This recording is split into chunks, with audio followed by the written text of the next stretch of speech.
And welcome everyone. I'm the Reverend Dr. Linda Smith, Renton King County Alliance for Blacks, Equity, and Justice. I also serve as the pastor of the Martin Luther King Jr. Memorial Baptist Church here in Renton, Washington. And we're just wonderful to be here in this setting today. Thanks to Dr. Harden and her team, who you will hear from soon, and her staff for supporting us, and our many, many partners, CERT, DEI, the Renton King County Alliance for Justice team. Just sort of wave your hands, so people know who you are.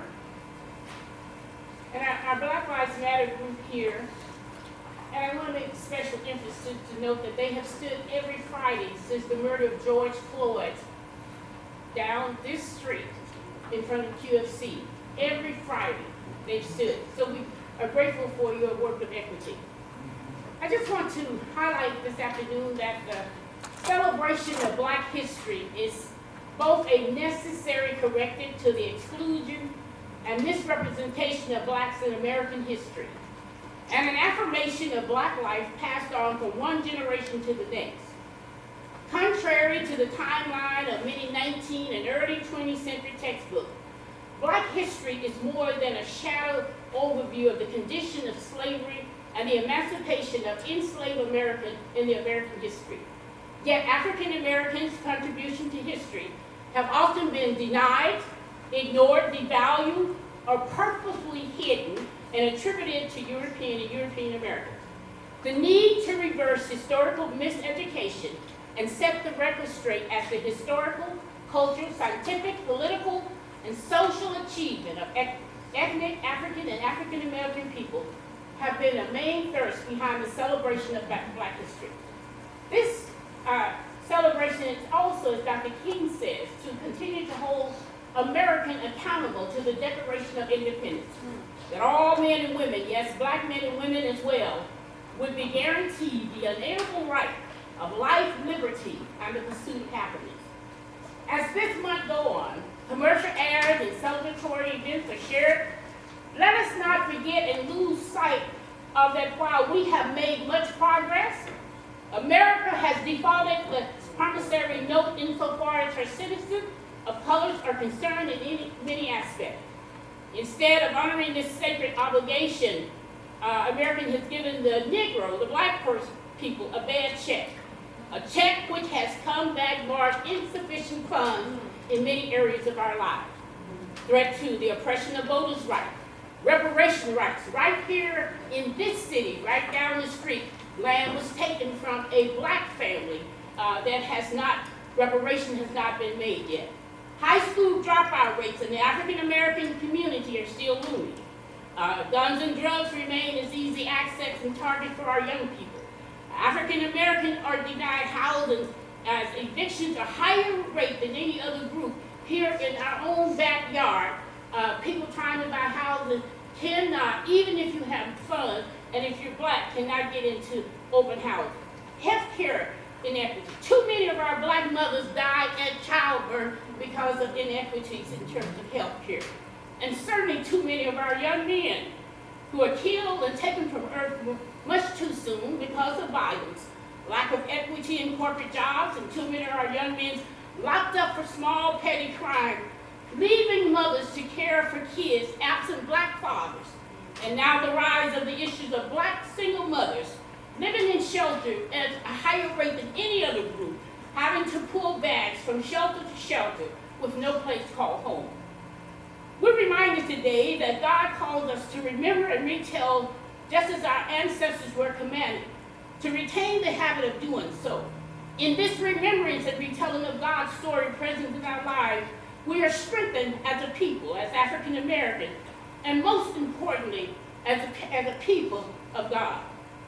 We must refuse to believe that the Bank of Justice is bankrupt. We refuse to believe that there are insufficient funds in this great vault of opportunity of this nation. So we, as Dr. King said, we've come to cash a check that will give upon demand the riches of freedom and the security of justice. We must continue to not be satisfied with freedom for ourselves personally, but for all. Harriet Tubman said was not satisfied for freedom for herself. She kept going back to free others. Harriet tells the extraordinary escape from slavery and transformation into one of America's greatest heroes. She encouraged and she freed hundreds of slaves and changed the course of history. And I think that's what we will continue to do. So this underscores the importance and the necessity of celebrating Black history and culture. A central part of celebration is remembering where we've come from, which should give us hope and inspiration, and to overcome struggles that currently exist. To remember our ancestors, stories of struggle and pain. To remember God's presence in our lives. To remember how God has brought us through. To remember our accomplishment. And to remember that we have so much more to go. And finally, as I bring this to a close, our story here in the city of Renton is not over. Our story lives on here in the city of Renton. Here in Renton, everyday folks like us have risen up against a system of inequities and injustice. All is not well here in Renton. At the onset of the George Floyd era, in response to the people voices, we advanced 4 initiatives to our Renton city government. Equity Housing Commission, the racial investment to secure equity, anti-racist budget, and 50% BIPOC hiring and contracting. These are areas that the city has failed to cash its checks on. And one of the things is keeping to give voice to that. A part of that is the RISE program. It's Black home ownership, Black education, Black healthy community, and Black entrepreneurship. So what is our story going forward? Our story is a story of hope, that the RISE program will come to be, full of the faith that the dark past has taught us, full of the hope that the present has brought us. A story that inspires us to face the rising sun each new day, a day when violence will no longer be the talk of the day, a day when mass incarceration will no longer be the norm, a day when our children will be valued their worth and the importance of how education has been that catalyst for change, a day when racism will no longer be the norm, but a day when we will be valued as human beings. A day when our Black fathers will no longer have to live in fear of being dehumanized, criminalized from the chain of injustice to raise their children. And so, as you remember the stories that we tell over this next month, we tell our children the stories of the Harriet Tubman, the Frederick Douglass, the John Browns, the Sojourner Truth, the Dr. Martin Luther King. You can also tell them about how you got over. And that inspires them to go on. This generation calls for our young people to rise up, to be that voice. Dr. King says that silence is a betrayal of our own souls, but silence is a betrayal of our community. If we don't speak up for each other, if we don't continue to stand for justice, it's easy to throw us the crumbs and to hide us under the carpet as a foundation to walk on. And so, as we celebrate today, we do so with power and strength. Let us pray. Loving God, our great creator, author of justice, we're grateful for those who commit themselves to the work of justice in this community and our world. We continually ask that you rain down justice in the form of conviction, transform mindsets and heart, and continue reconciliation and restoration in the areas and lives that we all work. We thank you for those who've committed mindsets, knowing that the work is never done. As we reflect upon the journey of African Americans and Blacks, we're reminded that although we've come a long way, there's much work yet to be done. Help us to look to you and your word to remind ourselves of what justice looks like. And so today, may we seek you in our quest for justice, and may we continue to forge ahead in your name for justice to be served in the lives of Blacks and every human being that breathes on this earth. This we pray in your holy name, and the people say, Amen. Amen. So go ahead and lead in. Lift every voice and sing till earth and heaven ring with the heart.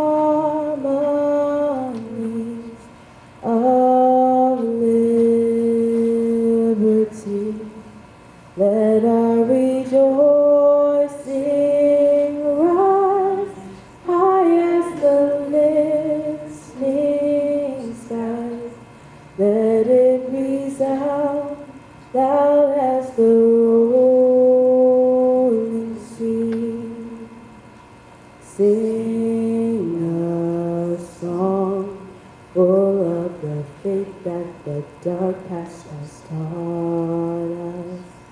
Sing a song full of the faith that the present has brought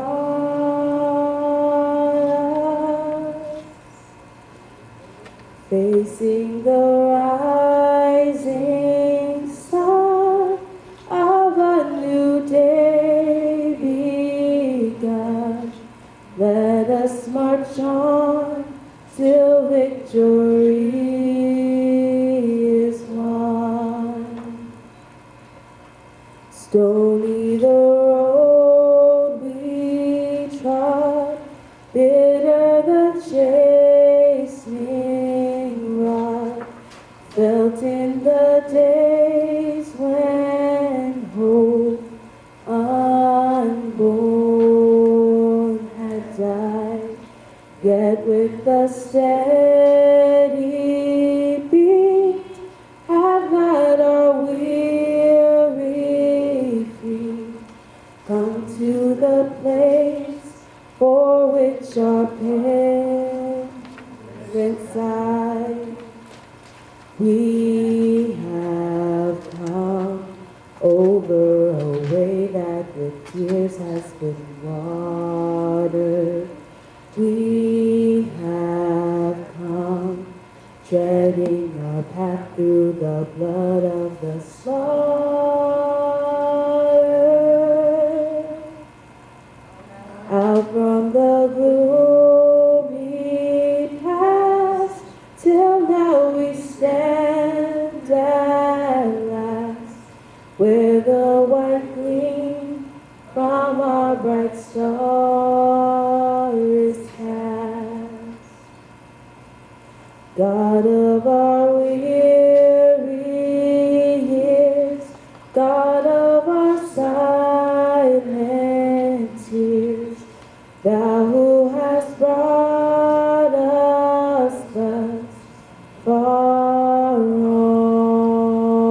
the way, Thou who hast by Thy might led us into the light, keep us forever in the path we pray.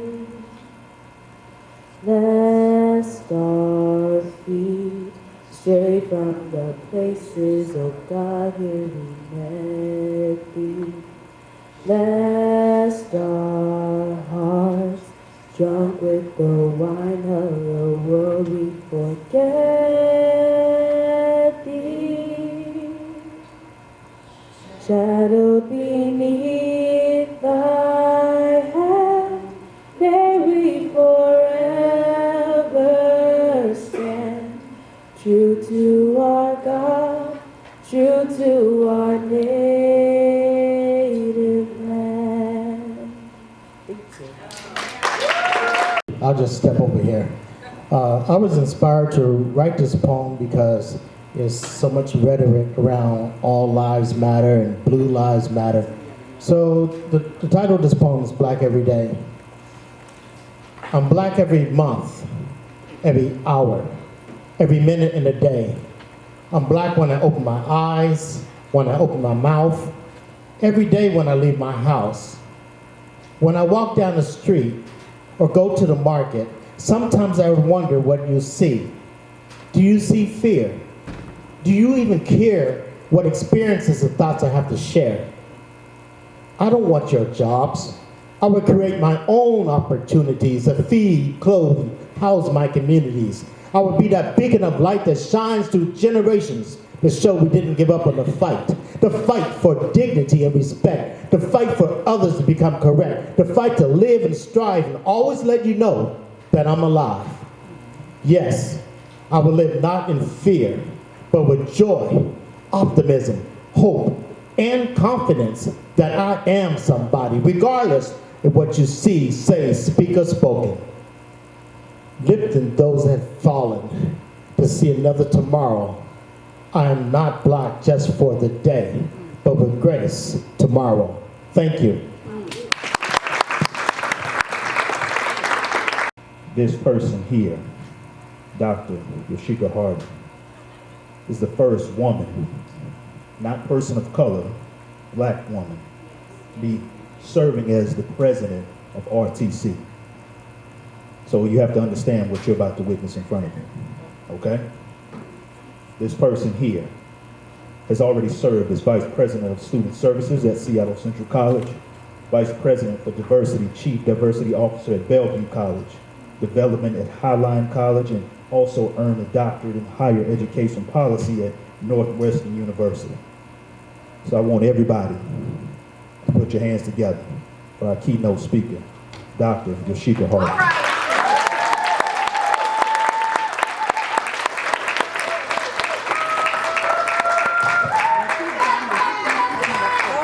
Thank you so much. Thank you for that lovely introduction. It's such a privilege to stand here before you today, and an honor to hold the role as the first person of color, first woman in the history of this college, 80-year history. I know we celebrate that, but it's also a sad data point, because I can imagine over the last 80 years, there was a woman or a person of color who was qualified and able to serve in this role. And it just speaks to the historical exclusion of so many communities. So I celebrate it, but it's bittersweet as well. So my girl Doris is going to be my clicker. Let's stay on here for 1 sec. I was asked to talk a little bit about hope, activism, transformation, and justice. And I was a little nervous because I told Doris, I only know how to talk about 3 things: presidency, microaggressions, and Black stuff. So I worked yesterday to weave some things together, and I think I'll hit the mark. But I just wanted to say thank you to our partners at the Alliance. Thank you, Dr. Smith, Reverend Dr. Smith and Fancy, for thinking of RTC when you were looking for a partner to hold this space. I want to thank all the vendors here today and the work you do. I'm sure you have lives, and that you showed up today and continue to show up every day. I want to thank my staff at RTC. Many are in the room. If you work at the college, please raise your hand. Thank you for showing up today. Of course, catering and all the people that do the things so we can come into spaces and do what we need to do. I always have to thank my ancestors, particularly my Jewel Freeman and my grandpa Nep Harden, who left school in 3rd and 4th grade. They were sharecroppers in Georgia. I'm sure if they were alive today, this would be science fiction. But they never saw a day when one of their grandchildren would lead a college, since they could not move beyond the 4th grade. So that I think about that every day when I drive into this campus. Next slide, go ahead, Doris. So, I want to tell a little bit about my story. I want to talk a little bit about the data around Black learners in higher education, specific to community and technical college. I'm going to stay in my lane, so I'm all higher ed, post-secondary. This also falls under Black stuff, so we'll talk about that. I want to just hit some points on, how do we, in 2001, as a little retention coordinator at Highline College, and I had a lot of issues. That was a microaggression. He was problematic. This is some bull. What are we gonna do? So she kind of coached me through. I got into this field because I wanted to create the college experience I always wanted as a Black student, as a female student, and never fully realized. In all of the letters after my name, as my relatives would say, at University of California, San Diego, at Seattle University, at Northeastern University, right? I got it in pockets, but I never had that I belong here. I'm welcome here. I'm part of this community. I'm celebrated here. I always felt I was either highly visible in a very problematic way or highly invisible, and both were problematic. So that's the mission I'm on. And of course, we can't do any of that without community. That is what sustains us. Next slide. So I want to move a little bit to the current data around Black learners. This is some of Dr. Frank Harrison's work. He does phenomenal work around Black students in post-secondary education. As my friend Derek Brooms would say, stakes is high, consequences is high. So just for context, the intersection between poverty and educational achievement, of course, is significant. So in the United States, we have 48 million Black folks that live in the poverty level. 48 million people in the United States, Black people, 10 million living in poverty. So they track together. In a recent poll, 80% of Black Americans believe college is unaffordable. Think about that. That would be a barrier to pursuing education beyond high school. And when I talk to students, many of them say, I'm interested in college, but my family now is counting on me to work and help with the home life because I'm done with high school. And I don't want to let them down because we need more money coming into the house. Yesterday I was here at work and I ran into a student, a Black male student, and he was on campus because he was part of a program where you can get gas cards. And so he came, I ran into him, he needed to get the gas card. He came with the assumption that he could get the card that day. So people were helping him. He went over to student services office. The person, of course, that can process it, had a vacation day. I want people to take a vacation day. So, but we aren't able to process it that quickly. He was told to come back Monday or Tuesday. So I just kind of ran into him on his way out. I said, yo, what happened? Well, he explained the story, and I could tell it was hard for him to tell me as a stranger that he didn't have any money, that he didn't have any gas. And I said, well, what did they tell you to do? Well, they said, come back Monday or Tuesday. It might be processed then, but I don't think I have enough gas to leave the lot. He's like, and my girl's in the car. Other people here tell me the whole thing. My girl is in the car. It's her birthday. I don't got no money for that. I said, okay, well, let's go back. So we go back. The staff had not told me this information.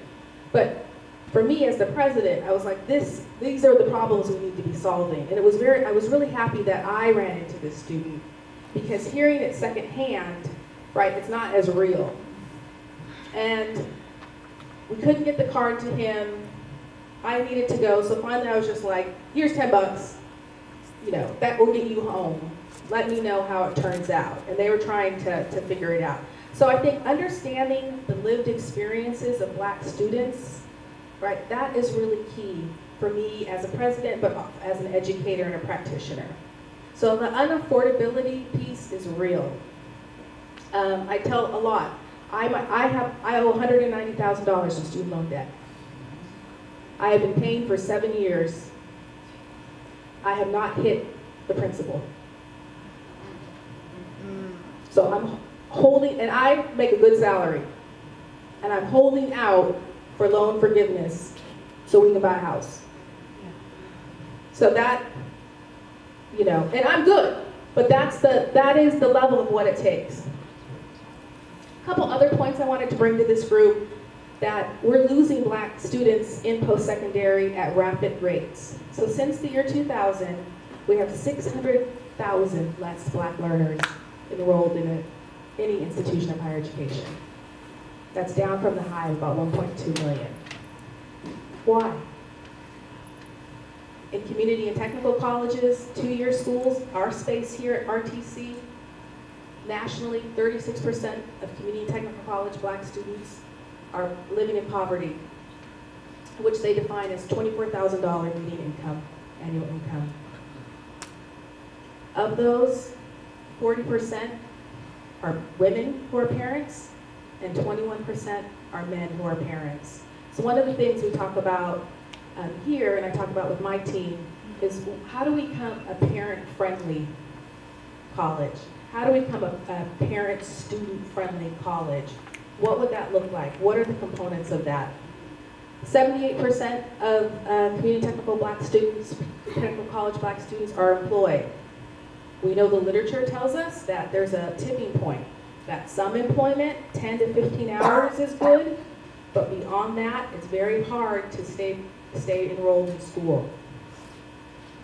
If they make it through and graduate within 3 years, only 28% graduate within 3 years with their associate's degree or equivalent.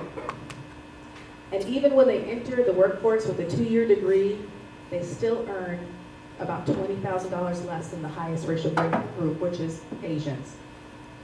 So these are really high stakes. When we know the long-term health outcomes and life outcomes that come with even some post-secondary education, and your earning outcomes are huge.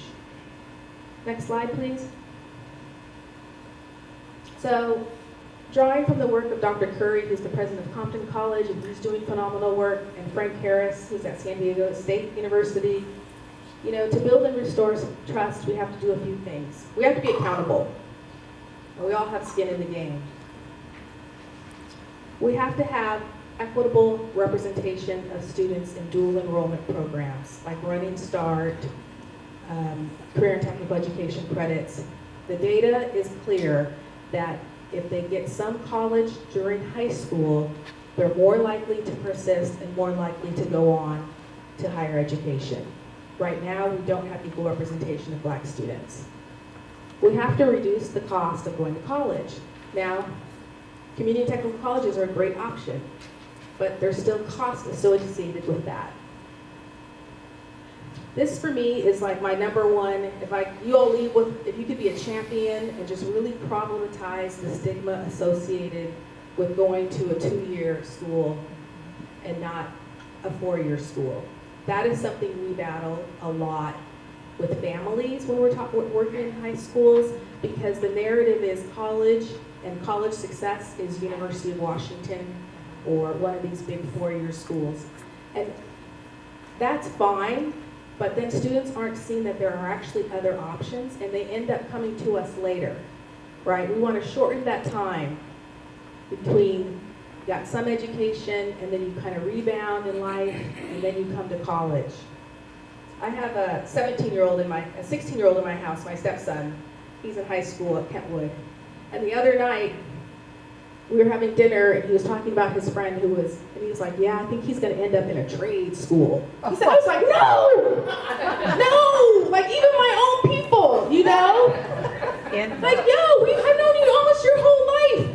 Your dad works at a community college, but it was ingrained in him, you know? What's successful is if you go to University of Arizona or these other schools, and trades colleges for people that can't make it. We have to have more short-term career training programs that lead to good jobs. We're in our strategic equity planning process at the college this year, and that's one of the things that we are going to have to interrogate moving forward. We have great programs, but do they end in good wage jobs? I'm not clear on that. And this is, I talked about this a little bit, we have to understand the lived experiences of black students. We have to, of course, as Dr. Ben-Simone would say, reframe student success as a learning problem of the college versus a learning problem of the student. It's our problem to fix. As I said, we are in a time, and I don't think I ever thought I would see this time, where higher education is actively threatened and being dismantled currently. I think we had a speaker here, Dr. Jesse Hagapoen, for MLK, and one of the data points he shared, in every state, what was it, but one? It was like Connecticut. Something had happened either at the local level or state level where books were banned. They were banning books on Rosa Parks, Dr. King. This is a strategy. Books that I would think aren't necessarily like radical historical narratives, right? They don't want it being taught. One of the things he described our current time as a time of violence, the violence of organized forgetting. And what we need, according to Jesse, is the healing of organized remembering. And that just really sat on me, you know, and has stayed with me since he came here to talk. Next slide. If you're not familiar with Dr. Jeff Duncan Andrade's work, this is a phenomenal essay that changed my life as a young professional. But he has TED Talks, and you can Google him. But it's called Note to Educators, Hope Required of Growing Roses in Concrete. And he is in Oakland, California. He still lives on the same block he always lived on purpose. One of the things he talked about is we shouldn't be preparing our youth to, you know, get the money, get the car, get the 6 figures, and move out of our communities. Right? We want them to stay in our communities, to keep sustaining and building upon our communities. So he stays. Some key points he makes around hope is that we must maintain hope to face the growing challenges. And that's really true. And I think that's where community sustains us, because by myself, with my own thoughts, it can feel very depressing. But in this space today, with all of you, I feel hopeful. We have to continue to cultivate hope within ourselves and within the students that we serve, and it will foster positive changes. Next slide. So one of the things I always say is lean into community. This is what the college needs to be doing, and that's what folks should expect to see more of moving forward. Hold us accountable to that. We have to lean into our community. We have to ensure youth and students can imagine and see a future for themselves. You know, and I think they do. I think I also have to listen. Because that future might not be what I think that future should be. We have to encourage them. We have to be positive for them. I love this quote, it's not that you fail, it's what comes after. Things are not over. I tell my daughter all the time, when you don't want to peak in high school. Hopefully you have a long life, right? We don't want this to be the peak and then everything's downhill from there. I think it's really important to tell your story, tell my story, tell our stories. You know, I'm a college president today, but I'm also a former college dropout. I dropped out, I went a year, dropped out a year, went a year, dropped out a year. My dad told me, maybe you can get pregnant and get a job at a bank. That's a whole other lecture. We don't have time to go into the daddy lecture. But that was the thinking at the time. I went back 2 quarters, decided I was going to move to the Caribbean, lived down there for 5 months, and I had a boyfriend down there. I mean, my family probably thought I was never returning to school. So you have to tell your story. I'm a president, but I'm a college dropout. I'm a former barista, a former nanny, a former McDonald's employee. I don't know if that place is still there at the Pike Place Market that makes the mini donuts. That one little conveyor one, I worked there. I was terrible, they never came out right. A waiter, I worked at Crate and Barrel. You know, I'm a mother, I'm a wife, I'm a sister, I'm a friend. I'm a survivor of sexual violence and physical violence. I'm someone who struggled with self-esteem and depression, but I'm here, and I'm here because you're here. This is why I stand. We stand together. That's the story. So, you know, you see the outside, right? I love that saying, everyone's fighting a battle you know nothing about. And we have to, my goal at the college is we have a context where people can tell us what they want us to know about them, what they need us to know, so that we can be better and do right by them as educators. So I want to thank you for listening to me today, and I just want to do I have a few minutes if people have questions, or we move it? Okay. Thought, reaction, question. That's the end of my formal remarks. Move on to the next one. Okay, yeah. Dr. Hart, I just want to say how much I appreciate your sharing your story with us, because it is a story of hope, and it can inspire all of us to think about. I love what you said. It's not that we fail, it's what comes after. Yes, Ashe. So thank you for that. Thank you. Thank you. Yeah. I really felt you on the student loan piece. I struggled to get mine paid off. They could have got done with the last little loan to get this practice that went through. And then my wife just got her doctorate, before, but she got a spurt, she's got less than. Yeah. Yeah, so you all know, yeah. Just like we are, so I definitely felt that. Yeah. I mean, so your loan, your loans got forgiven? Your loans got forgiven, or you paid them off? Okay. No, they got Okay. public service forgiveness. Yeah. Yo, I be praying for that. I check. Should I call Mohella? Should I leave it like this? I don't know. Yeah. They make it hard. I had to really make it real hard. Yeah. My husband's got forgiven. He had $340,000 in student loan debt. So for me, that was huge because, you're never gonna. Our worry was that we would go into retirement with it. Yeah. And it just would, we were like, we can figure out a place to live. We can live, but not worry. So congratulations on finishing your doctorate. Give it up for this, Yes. scholars from our communities in these colleges, in these businesses. Yeah. Thank you, Doctor, for your passionate speech and very hopeful. I'm immigrant myself, and I am the chair for Third Coalition of Immigrant, Refugee, and Communities of Color, and I work with Clearance and Dr. Linda. We want to hear what you have to say, brother. Okay. Hold on. Thank you. It should work. Yeah, I am so loud. I can speak so loud. Hold It's on. not working well. It's not turning green on me. That's okay. Be that project a little bit. Yeah, I can speak so loud. I'm a loud person. Thank you so much for your passionate, long life speech, and it's very encouraging. I believe myself that whatever we invest in education, we are not only investing on ourselves, we are investing on the future of this country as well. And I believe in it. One of the things that you mentioned is because the Western culture or thought define you instead of define ourselves.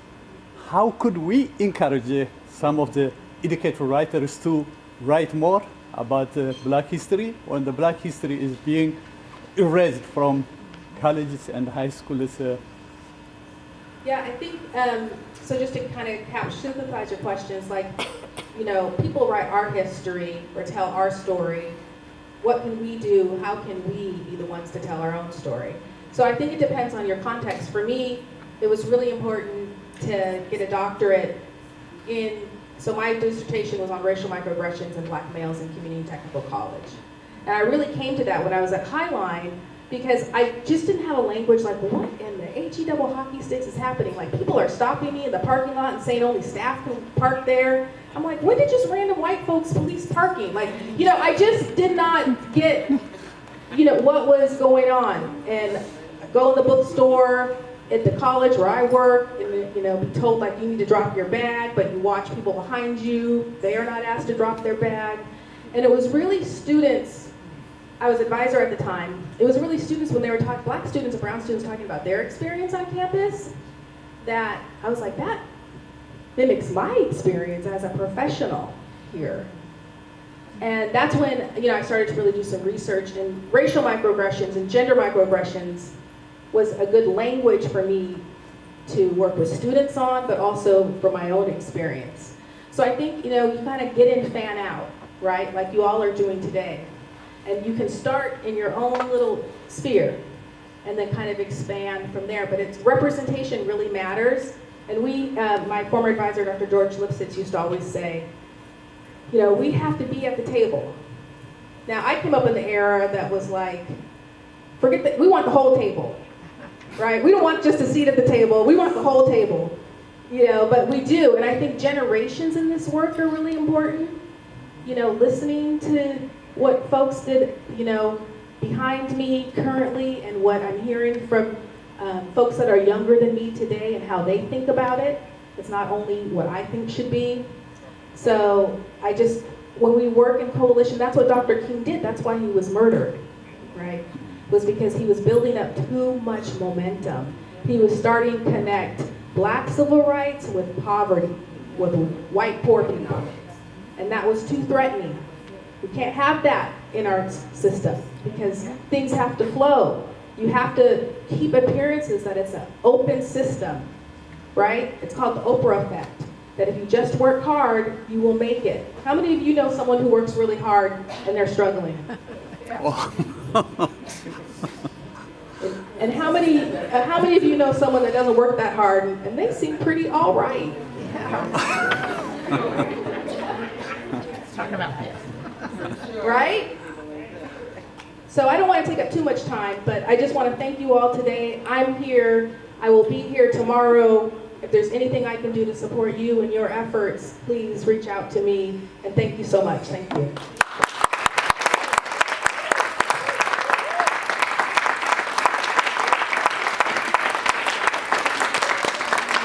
Some of you may know Carl Mack, who, although he was born in Jackson, Mississippi, and now lives in Alexandria, Virginia, is really a son of Seattle. For many years, he was the head of the Seattle NAACP, and under his leadership, it brought great acclaim and accomplishments to the city of Seattle and the surrounding cities. His passion has always been work for youth. I remember when I was the head of a teen group who was preparing for their annual conference and wanted to put together a Black History Month program. He, out of his busy schedule, came every Monday night for 4 months to help them do the research and write their program, and they won the prize. So he will always have a place in my heart. He is also a self-taught historian, and he created this calendar, the Black Heritage Day calendar. This is now volume 4. I still have volume 1. It's pretty ragged, but I bought a new one last year. and so it gives us some information 366 days a year, yes, this is a leap year, about a significant person in Black history. And so before we do the raffle, I want, on behalf of the Renton King County Alliance for Justice, we would like to present one of these calendars to Dr. Harden.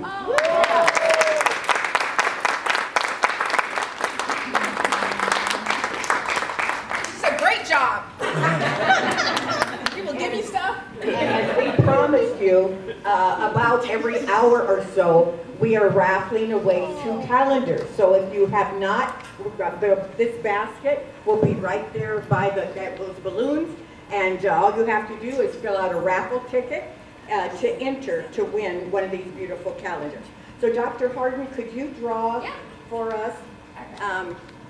Okay. Not her. Thank you. Okay, so the first calendar is going to, is it Ayanna Freeman? Did I say that?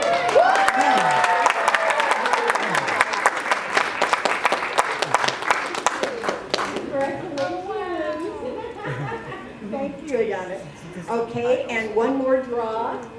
Okay, we're going to give away 2.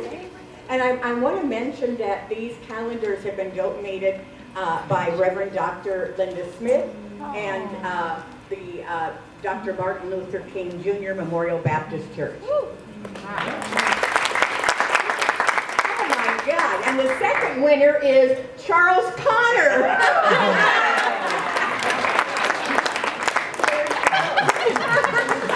So please fill out a raffle ticket and put your hat in the basket. Thank you. Identity their communities into spaces that provide equitable opportunities. Programs occur in person and online and introduce youth to social justice awareness while cultivating a positive self-identity with commitment to strengthen their communities. So that is brave, building resilience, awareness, and variations of excellence right there. We also have Civil Rights Weekly supporters. Ladies. So each week at noon, rain or shine, individuals gather at the northeast corner of 4th, Duval, and Renton Highlands to stand in solidarity with all neighbors of color by displaying signs supporting issues like Black Lives Matter and Stop Asian Hate. Racism is hurtless, not long ago, not far away, right now, even today. Everyone is invited to join this semi-silent protest to keep these issues elevated locally. Stop by our table here today and meet some of the group and learn more. So you will find them right there. That's once again Civil Rights Weekly supporters. And they have some Hershey Kisses there. You got to see. We also have Coalition of Immigrants, Refugees, and Communities of Color, and Democrats for Diversity and Inclusion. Raise your hand, gentlemen. So that'll be directly behind me, right in front of me. The Coalition of Immigrants, Refugees, and Communities of Color, or CIRCC, was formed in 2014. Builds informed, engaged, and equitable communities. They do this by helping community organizations get their members registered to vote. They help community organizations host community candidate forums. They support meetings with elected officials at local, state, and county levels. Today, they are partners with Democrats for Diversity and Inclusion, or DEI, an organization committed to increasing the diversity of elected officials at all levels. So you come back there to the back table here, you can fill out a voter registration form today and learn more about DEI. We also have King County Library Systems. Raise your hand. Everybody should know that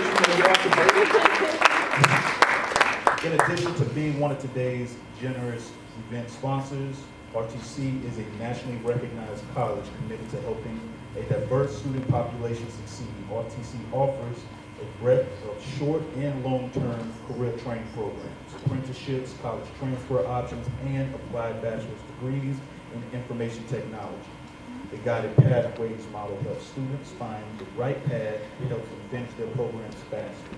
The student body is 69% students of color and is welcoming to immigrants, veterans, high school, and students with disabilities. Anyone who wants to succeed in college, you can go speak with them, Renton Technical College table. And we also have, let's take it here, Team Survivor Northwest. Team Survivor Northwest empowers women who have had a cancer diagnosis to thrive through fitness, education, and community. In-person exercise programs range from low to high intensity and take place all around the Puget Sound, in addition to a variety of specialized fitness classes held regularly online. TSNW is currently partnering with LaTonya Witherspoon at Spoon Fed Training on Benson Road to provide a free in-person fitness class for women who've had a cancer diagnosis every Thursday at 12. So that's Thursday at 12. So you can go grab a brochure for yourself or a loved one if you know them. So thank you again to our sponsors, our vendors here, all the resource tables. Feel free at any time to check them out, grab a brochure, grab some information. So what we want to do here next, we want to move on to our next speaker, our next guest, Mitch Strange. We're looking at someone here, over 10 years of experience, advancing equity in higher education, specializing in developing training to train the trainer modules to help prevent and repair harms within organizations, classes, and departments. The founder of Affirming Energy and director of restorative practices at Bellevue College, Mitch Strange.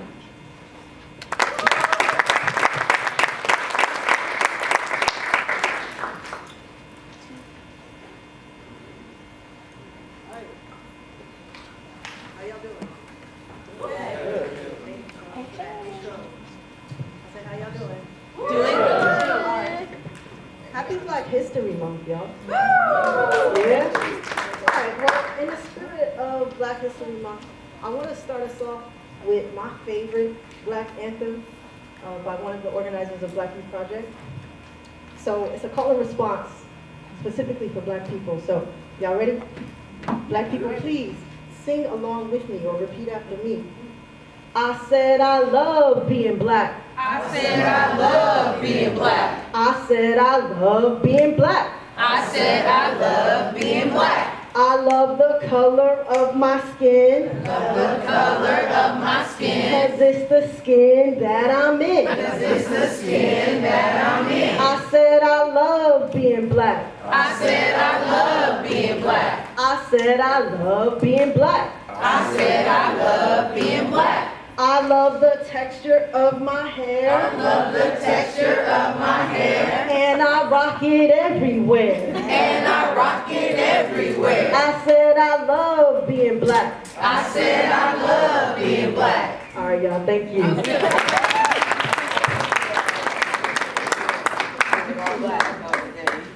right, so as Charles mentioned, thank you for that lovely introduction. Oh, Mike. There you go. Mic check. Yeah. All right, the Black Anthem shut it down. All right. Yeah. So, as Charles mentioned, my name is Michelle Strange. I also go by Mitch, she, her pronouns, and I am the Director of Restorative Practices and the founder and facilitator of Affirming Energy. So I'll talk about both of those roles and what they mean, but first I want to ask y'all, how many of y'all are familiar with restorative practices? Restorative justice, restorative approaches. Okay, so in a word or phrase, what does restorative mean to you? Healing. Community. Closure. Come on, any other words or phrases? Acknowledgement. Come on, acknowledgement, yes. Responsibility. Building up and responsibility. I love all of that. So as the Director of Restorative Practices at Bellevue College, my role is to develop an infrastructure for healing, accountability, community building, for so many of the other words and phrases that y'all have mentioned about like what restorative means to you. It's really about a culture change and culture shift. And so I've developed a restorative strategic plan for integrating this work across the campus that's really this three-pronged approach. And it's about proactive measures first and foremost, because that really facilitates the effectiveness of some of this responsive stuff, right? Because we cannot restore trust where there's never been any to begin with. So focusing on community building and some of the proactive measures is really important to me. Next, it's about education-based offerings, mobilizing the campus and community around what restorative practices mean. I lead an introduction to restorative practices training called Fostering Trust, Healing, and Accountability through Restorative Practices. It's an interactive workshop. So education-based offerings like an inclusive decision-making training to get people, team leaders, organizers, businesses, community leaders together to really interrogate what it means to establish support and engagement before we make some critical decisions that impact the most vulnerable communities and populations. I said it's a three-pronged approach. The last one is the responsive stuff. And that's really what people look for when they're talking about restorative justice. They're like, come and fix this thing, right? We need you to be the police. But in a restorative sense, responsive measures are really about some active accountability where we all have agency and we all have a place and a role to really build the climate that we want to live in, right? So, as the Director of Restorative Practices at Bellevue College, that's some of the work that I do there. And next to the strategic plan, or a part of it, I've established a restorative facilitator cohort, and that is open to community partners. So I left my cards here so that y'all can connect with me, we can collaborate, share resources. If you are a facilitator or know a facilitator, we can connect. So the restorative facilitator cohort really provides the sort of on-the-ground work, restorative circles, trainings, a lot of the training and education offerings. So I'd love to connect with y'all there. Now, I mentioned two roles, right? Director of Restorative Practices, that's one hat, hey, at Bellevue College. Next to that, I'm also the founder and facilitator of Affirming Energy, LLC, where I provide restorative facilitation, training, consultation, and coaching. As the only person in the Washington State College system in my role. I do a lot of that work for higher ed and other college campuses in the state and around the country to really interrogate how we can strategically integrate restorative practices into our organizational structures and specifically within DEI efforts. And I do this work for businesses and community leaders and community organizations as well. And to me, most importantly, I do this work for community members, for people that have beef with their partners, for people that want to learn how to talk to their parents more, or their children better, or develop better relationships with each other across communities, right? Because it's not just about having a job or a business associated with this work to tap in. Like I said, we all have the agency to build and foster the climate that we want to live in. And so my work, whether it's through Bellevue College or Affirming Energy, is about tapping into that agency. So thank you for your time.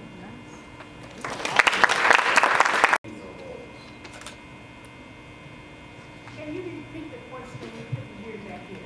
Yes, Mom. I know my mom's voice. Mitch, what is the most challenging thing that you have to experience in your roles that you have? Thank you for that question. The Seattle freeze is real. I moved here from DC, and hey, come on, DC, stand up. So I moved here from DC a little over a year ago, so I'm still new to the climate of what we got going on here. But the first thing I learned about Seattle was the freeze, and it's not because of the rain. It's because people want to have like real talk with you, but they don't necessarily want to use words that they mean, right? So the passive aggressive culture, right? Some of that, you know, some of them white supremacist characteristics really come out. And it's not specific to Seattle, right? But that is a part of the culture that I'm navigating. And I think that's part of what makes restorative work so important, because it's about really diving directly into the root causes of some of our issues and speaking truth to power and telling our story and speaking truth beyond the surface even when it's difficult. And so I think doing this work is really important, specifically in climates where we don't want to talk to each other, or we want to kind of stay on the surface and we don't necessarily want to go deep in those ways. So those have been some challenges in my roles that I have to navigate, and really I put restorative circle work front and center to combat that issue, to say, actually, we're gonna say our words out loud. We're gonna talk about these issues directly. I'm gonna name them. We're gonna say this out loud. We're gonna have some active accountability around what we're experiencing and think about how we can address some of the root causes of some of the harm. But before that, even just building community in this real authentic sense, so we know what we're kind of trying to restore back to.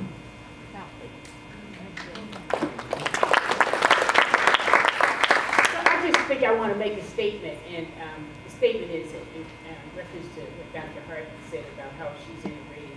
And then when you talk about restorative practices, I think it's important for our community to be healed.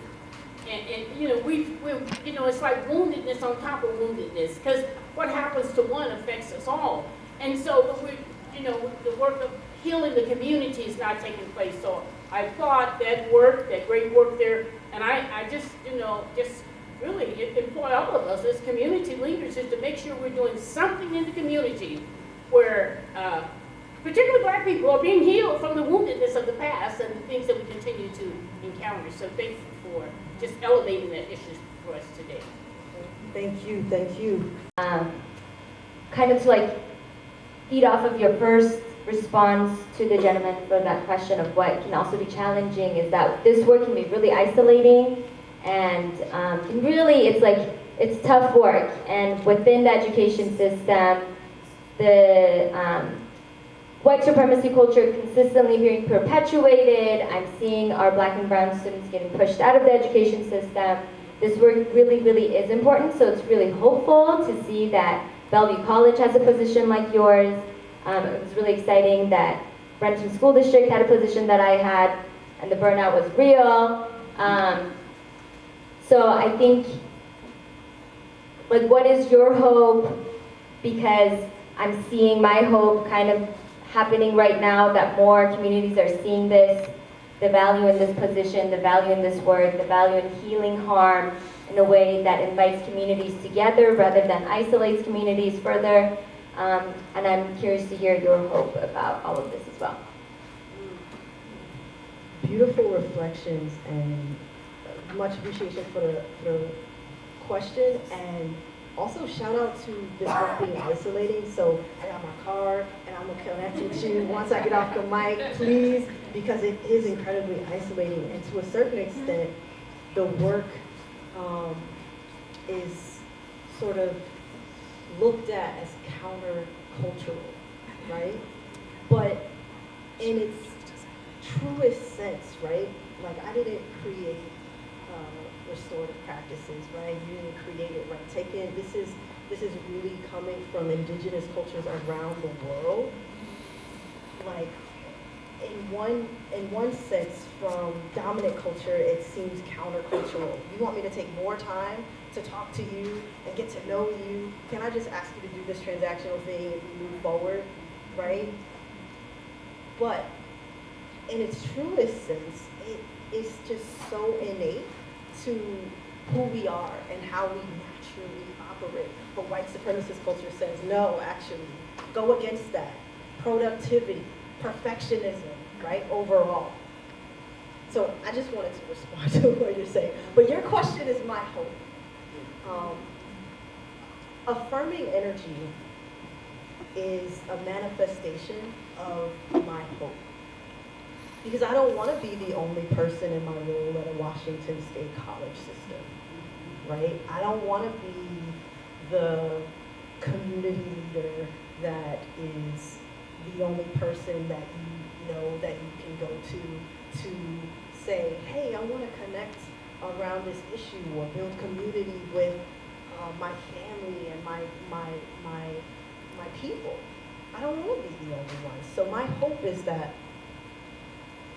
restorative work is no longer seen as this countercultural, phenomenon, right? Like, that it's not this like revolutionary act, like, wow, we have a role, we have a person, we have empathy in the workplace. You're asking me how I'm doing in our one-on-one outside of my job? What? But as I was preparing for this talk, I was thinking about like how many issues we're facing just interpersonally as a community, internationally as a planet, right? And how much we need each other to survive, to thrive, to build. I think that was one of your words, right? Building up, right? To have that sense of healing, connection. And my hope is that when I asked y'all, what are some of these words and phrases that you resonate with, restorative practices, restorative approaches, that we all feel a sense of that. And it's not just the lucky few that have experienced the restorative circle or had the privilege of being in a certain job that invited a certain facilitator to come, or you're a part of a certain community and networks and you got tapped in that way, but that we can all access the healing and that active accountability to create and foster the climate that we want to live in. So thank you.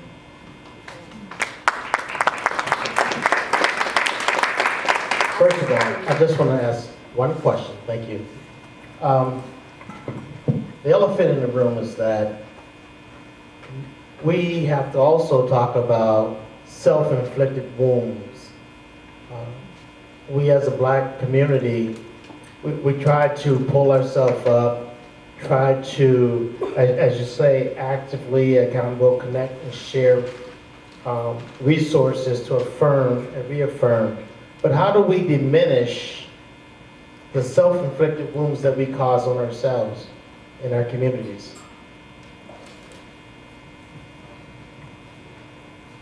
Very real question.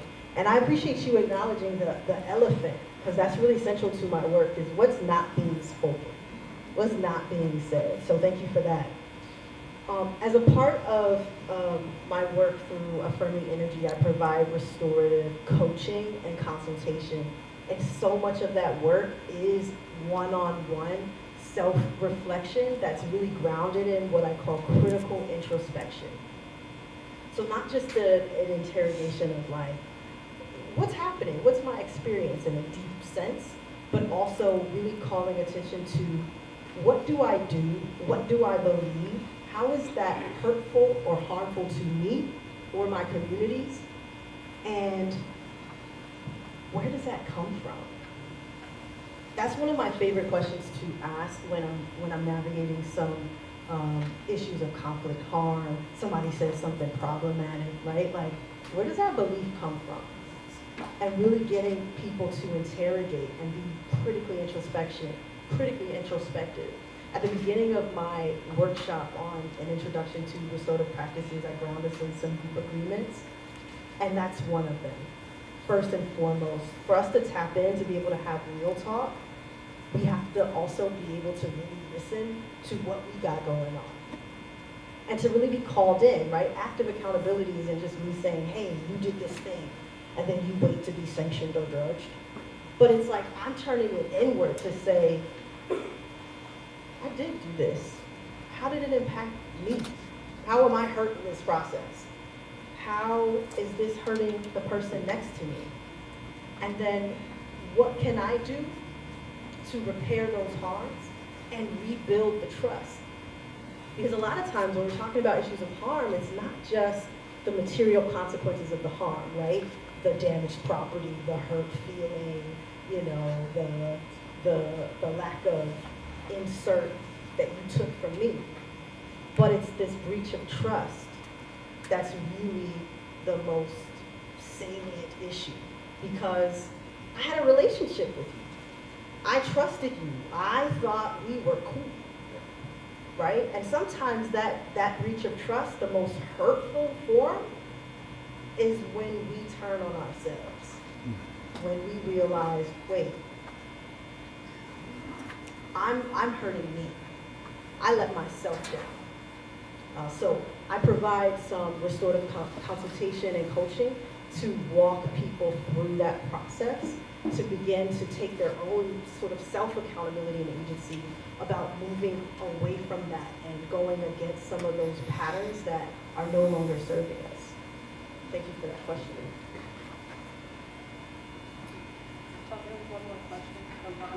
I see another question. Please.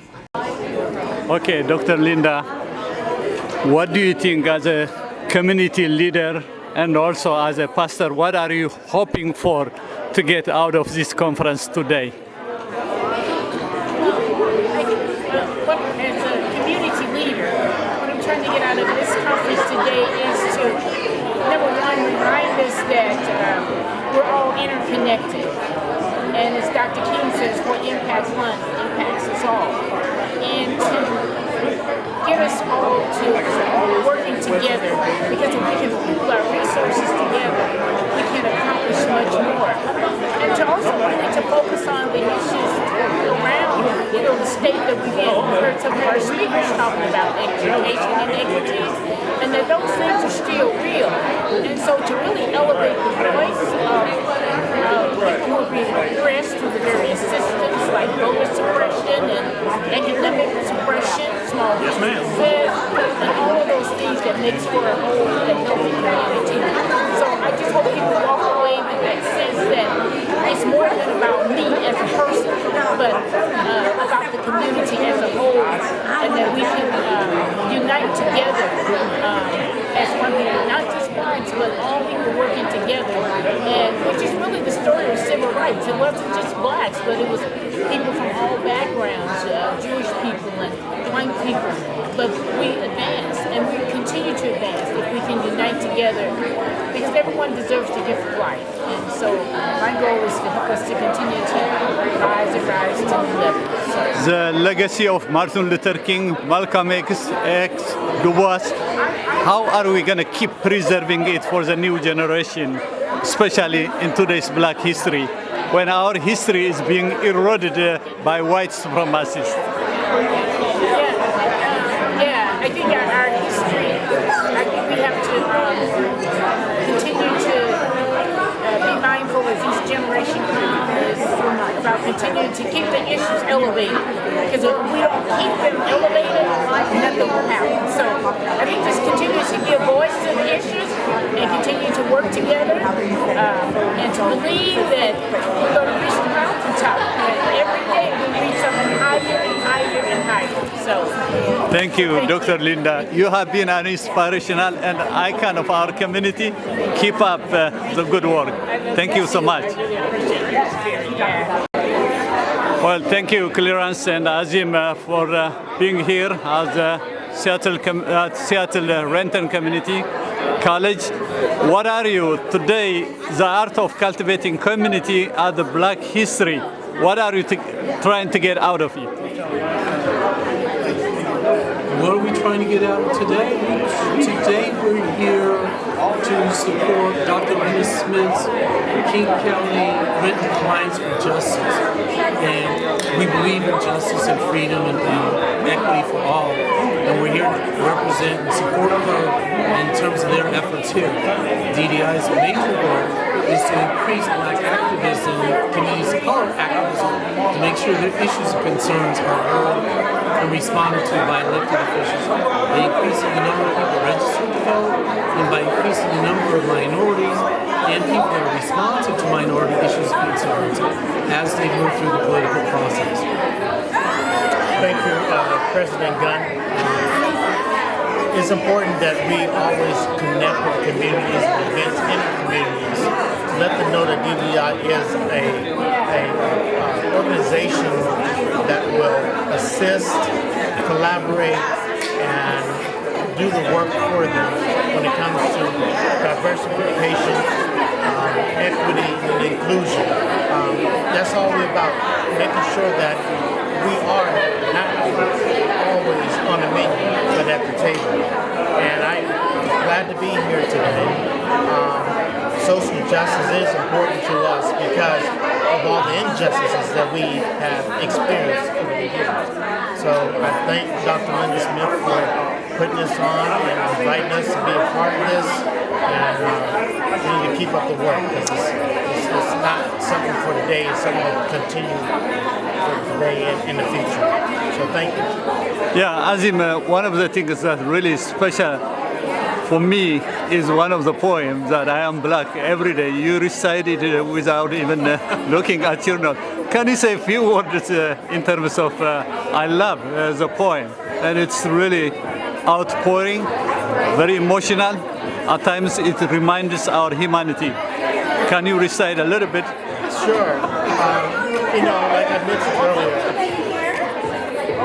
they always talk about all lives matter, blue lives matter, but they don't understand. I can't take this Black off every day. I wear this when I wake up, when I open my eyes, when I open my mouth, every day when I leave my house, when I walk down the street or go to the market for some meat. Sometimes I wonder what you see. Do you see fear? Do you even care what experiences and thoughts I have to share? No, that is real, and that's my life. And I'm trying to help others, lift others up that have fallen to see another day. But I just want you to know this Black History Month for a month, but I'm not just Black for a month, but with grace tomorrow. Thank you so much. Amen. Thank you. Amen. And what got me was when he said, you don't want to take me to retirement. I didn't think about retirement. It's a long way off for you, man. Yeah. A little closer for me. Well, it's funny because me and my wife were both teachers in Oakland, and we were down there struggling. I think it's been like 30,000 years, so ridiculous. It's the Bay. And I worked in government programs, and we got her loan forgiven, the first round. Yeah. So then I went back to school, got my stuff together, and then recently, like I said, I got my loan forgiven, and she chose to go back, and now we have $80,000 more in loans. You know what kills me though is that all those PPE loans over COVID that were just forgiven, no paperwork, no proof of anything, Yeah. just 9 mil forgiven, 2 mil forgiven, and we just have to, working people with loans are like having to watch it so closely. We can talk offline about that. That's what I just had to kills say, me. you spoke definitely to my heart. Well, first, thank you, Reverend Smith, for inviting me today. I'm always excited for an opportunity to speak with the community who helped me formulate and create my own value system. Essentially, this community here, not necessarily these people in this room, but the folks around this community when I was growing up, helped me become me. So to spend a few minutes telling this community what I've learned so far from the journey that they set me on. And it'll really be a few minutes because I was told, Reverend Smith said he had 15 minutes. And if you know me well, I don't spend 15 minutes talking about nothing. I do more than I talk. So it'll be quicker than that. And also now I'm actually a little intimidated because you put numbers up. I could have brought some numbers. Nobody told me to bring numbers. So, you already did it.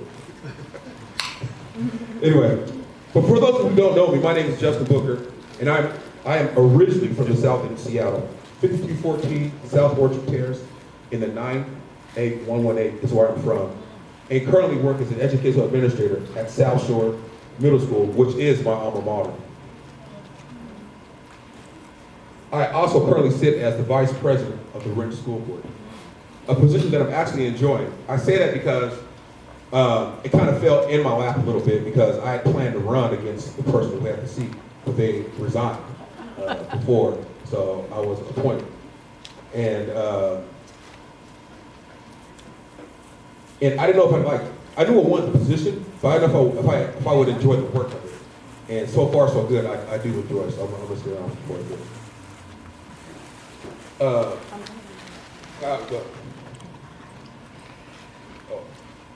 So far, so good. However, before I got to the current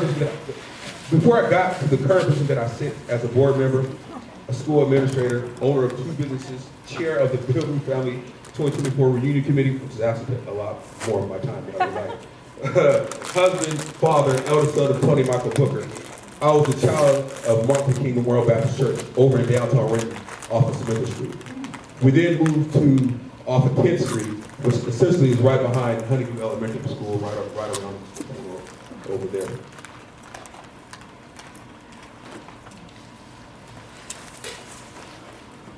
At MLK, they expressed the importance of formal education a lot. They would recognize a child, their entire family on Sundays for grades. They would and still do study sessions for children in school to help with homework. The church members would read the Bible aloud to us, then have us read aloud back to them, have us memorize verses, then have us chunk the text and think deeply about the meaning. I would later come to realize that they would use the same techniques that were being used in the schoolhouse, only our Sunday school teachers didn't go to school to learn those techniques. But one thing that MLK did was have what they call an old-fashioned homecoming. That's where everybody, you remember those, right? Yeah. Where everybody would bring a dish and the story behind that dish from whatever region they came from. Because back then, as is now, most of the black folks here were transplants here from other places. My family got here in 1979. But through these dishes, they would give the youth, the community know-how, the recipes, and essentially give us black culture. And I'm thinking, similar to what those captured ancestors did in Africa, when they gathered before that unknown transatlantic journey. Sometimes those ancestors, sometimes those women would come together and break seeds of rice, okra, peanuts, and watermelon, hid into their hair so their grotesque captors would not see it. I imagine they would give them these seeds not knowing where that journey would end, but know that once they got where they were going, they would need something to feed themselves. And when I think further about it, further out, those ancestors would have no idea that years later, a young black man was denied admittance to Highland University College in Kansas because of his race. But that black man would go on to purchase a homestead, a piece of land near the University of Beeler, near the university in Beeler, Kansas, and begin cultivating crops from those seeds that had been brought over years early on those ships. This man got so good at cultivating those crops that he eventually got into Iowa State Agricultural College, which is now Iowa State. He was particularly good at one ancestral seed, the peanut. Carver, who's the person I'm talking about, then combined, sorry about that, got lost of my own thoughts. He was really good at one ancestral seed, the peanut. Carver was so good at it that he eventually got into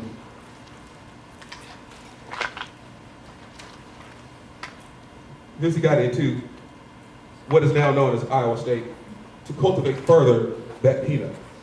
So when Reverend Smith texted me at 6 a.m. this morning and said, talk about education from the black perspective and what we as a community must continue to do, I would say we should continue to plant the seeds of our ancestors and our youth like the women who braid the peanuts into their hair before their journey. We should continue sharing the stories and the know-how that our grandparents, aunties, and uncles, cousins passed us that originally started in Africa and made over on those ships hundreds of years ago. We need to continue to emphasize the importance of formal education to our children. Because guess what I was saying is that the thing that really struck me about George Washington Carver was that he used the peanut and the ancestral knowledge and he combined it with that technical skill that he got at Iowa State.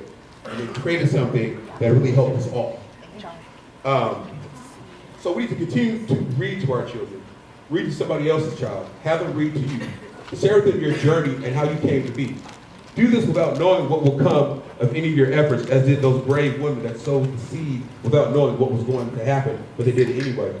Because when we combine our ancestral knowledge with the technical, formal education we get wonderful outcomes such as with Carver and the peanut that benefits our entire community. When I thought about this, one of the best pieces of cultural know-how that I got from those gatherings, such as Old Fashioned Homecoming, was a person told me before I left Seattle in 1998. He told me, go out and get what you deserve, but what you get might not be what you think you deserve. This enabled me to learn how to understand that I can work hard for something, but what I end up with might be more or less than I expected, but be prepared for any outcome. And this helped me on my journey because when I was on the University of Washington football team in 2000, I wasn't getting any football time. But I knew from his saying that just because I worked hard at something didn't mean I was going to get the exact things that I thought I was going to get. But in that case, I needed to pivot. So that's what I did. I pivoted from that to law school. More debt. To law school. And even that didn't work out for me like I wanted to. So I took that ancestral knowledge that I got from that person and I thought, okay, I'm working hard, I'm not getting the results that I want, so I need to pivot to something else. And that's when I ended up pivoting to education, which ended up giving me more back than I could have ever imagined enjoying that field.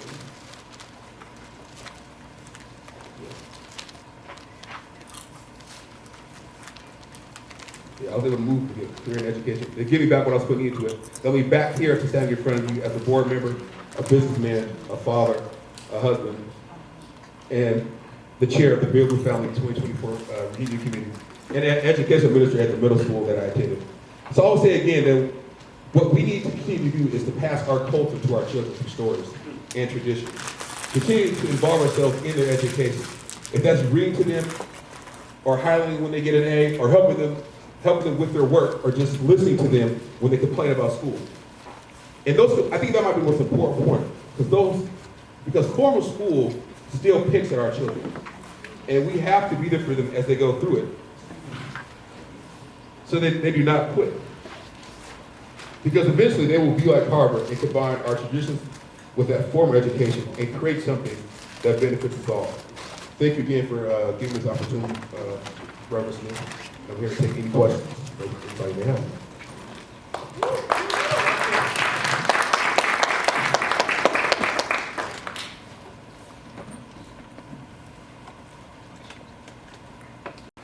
We come kind of from similar upbringings in terms of. Same space. Yep, Martin Luther King Church, we're here to talk about community. So I'm very delighted to see you in this space and speak your truth.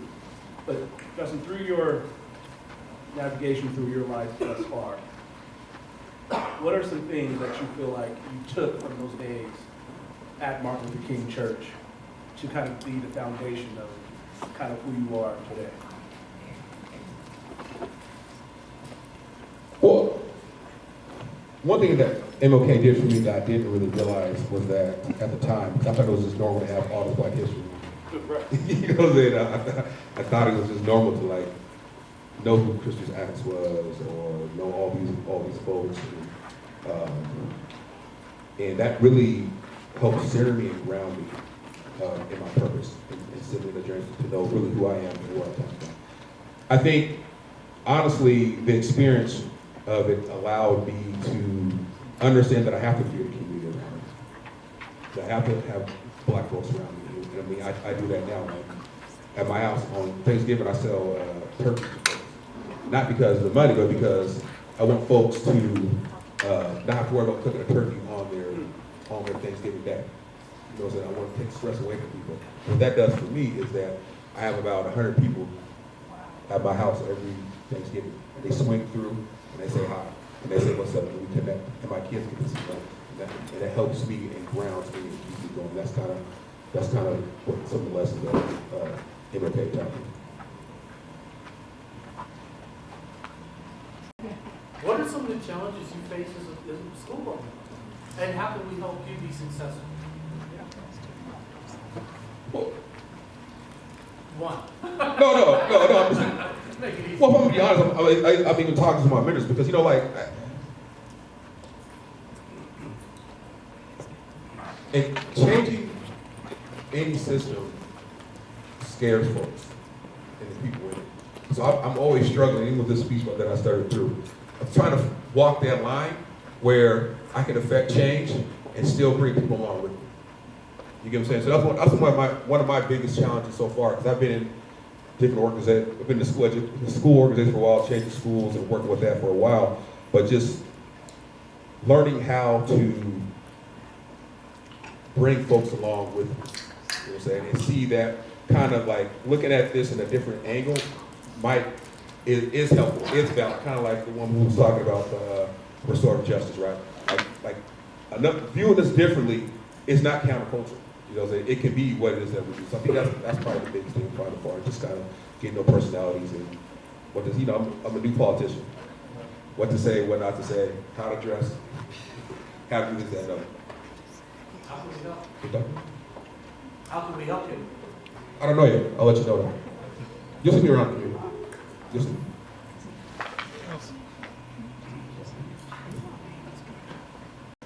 27-year veteran, Renton High School graduate. I was on that slow boat too. I was student, not student, military. Took me 20 years to graduate from college. I'm here. All right. As they say, I'm always here to support. I became a police officer to effect change. All right, from within. It's not as easy as it seems, but it's a work in progress. I'm just here to support my community. I'll stand for any questions. Y'all let me know. I didn't think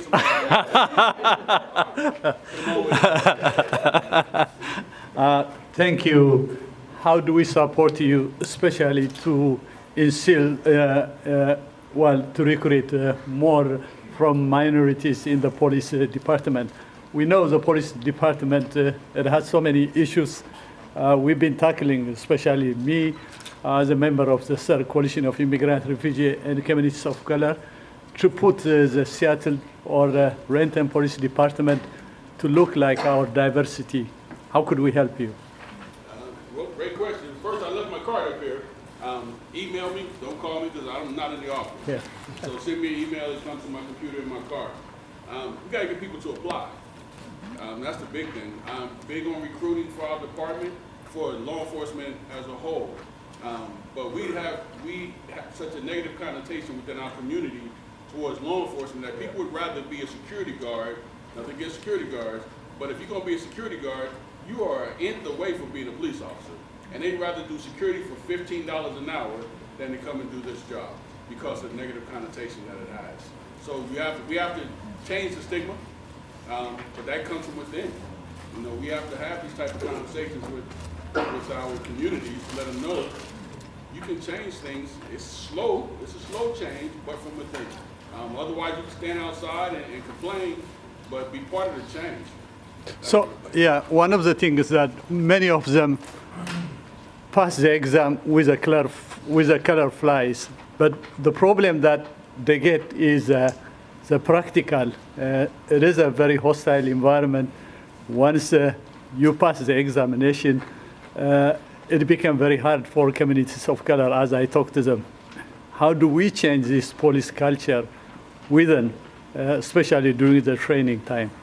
So it's different from agency to agency. So for Renton, you take a test through public safety. Is the organization publicsafetytesting.com, and then you come to an oral board. And the oral board is, I hate to say it, we have dumbed it down so much recently to the point that we send out a study guide, which is very different than when I tested. We send out a study guide that almost gives them the answers, but we can't get people to apply. We got to have people at least get their foot in the door first. If they don't apply, you have zero chances of getting a job. Right. So that's what we have to start at. And I can tell you from sitting on many oral boards, we don't have a lot of people of color coming through. So that's what we have to start at. We have to get them to put their name on a piece of paper first to say, hey, I want to take this opportunity. And if they do it one time, they can't quit after the first time. This is not a profession that most people get in the first time they test. This is something that you have to keep driving at, and it may be the third time before you get hired. So that's the big part, being able to stick through the challenges. Thank you. Uh-oh. I got the heavy hitters. Well, I just wanted to say thank you for your partnership and your relationship with the community. And I think one of the things that as Black people, when we live in communities, it's a fear. I mean, we have this fear around police officers and things like that. I mean, that fear is just inside of us. That's how we live as people. And I think one of the things that I just want to lift up today for our community is that developing a relationship really makes a difference.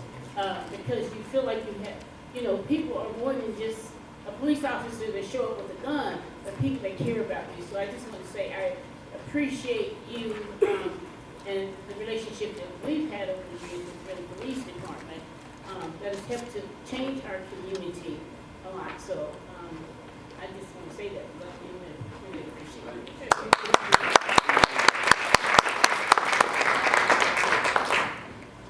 My question is somewhat along those lines. We learned in the 2020 census that in the city of Renton, 52% of our residents are people who are Black, Indigenous, and people of color. So we've heard for years about the, quote, I don't know, I hate the word minority, but the majority, we're there in Renton, okay? And with that, we have one of the most diverse communities, not only in terms of race and ethnicity, but in terms of age and income and language and even immigration status. And so I'm wondering, as an officer serving this diverse multitude of people, what do you find are the biggest challenges, and what do you find have been your greatest successes?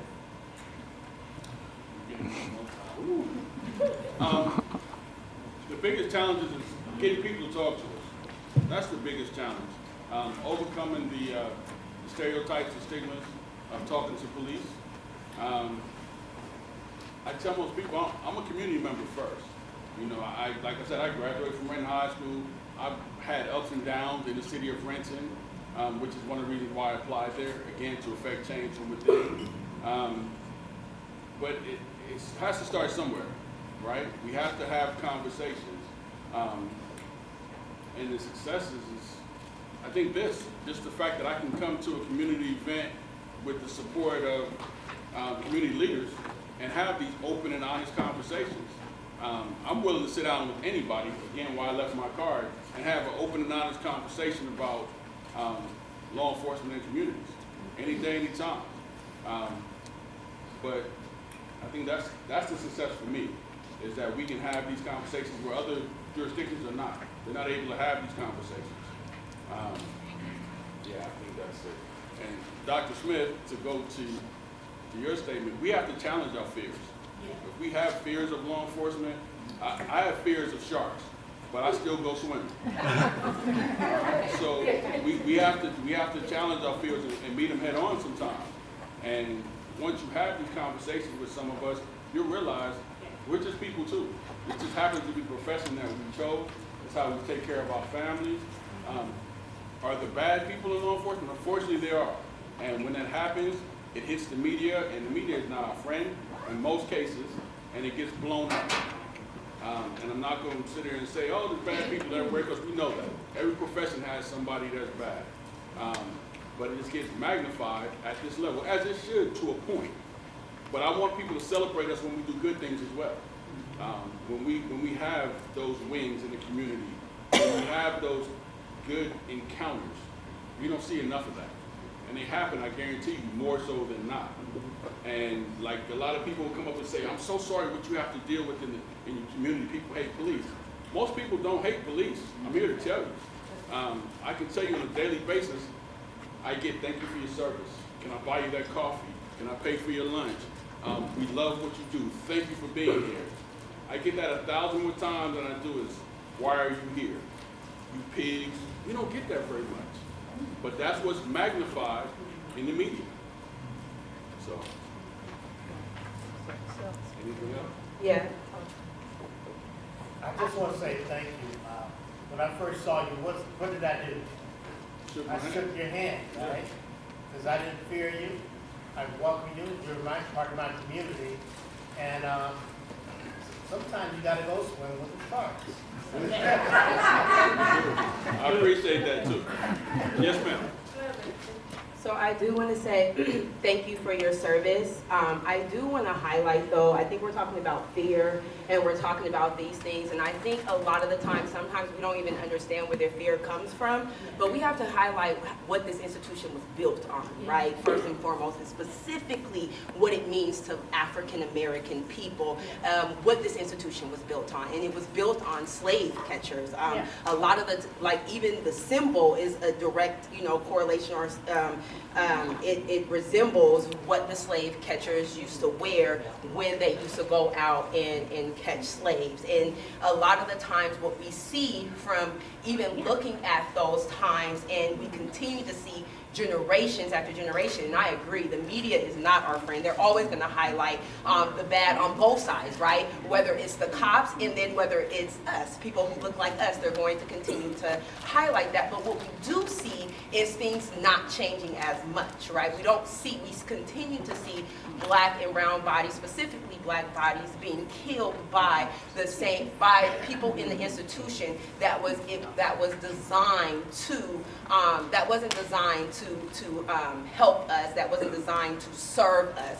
And so I think it's important to really look at it, because like even when I was growing up and as a young mother, that's what I used to teach my daughter, was that there's good officers and there's bad officers, just like there's good people and there's bad people. But really, I feel like the institution could never serve us holistically if they're not willing to dismantle how it was even started.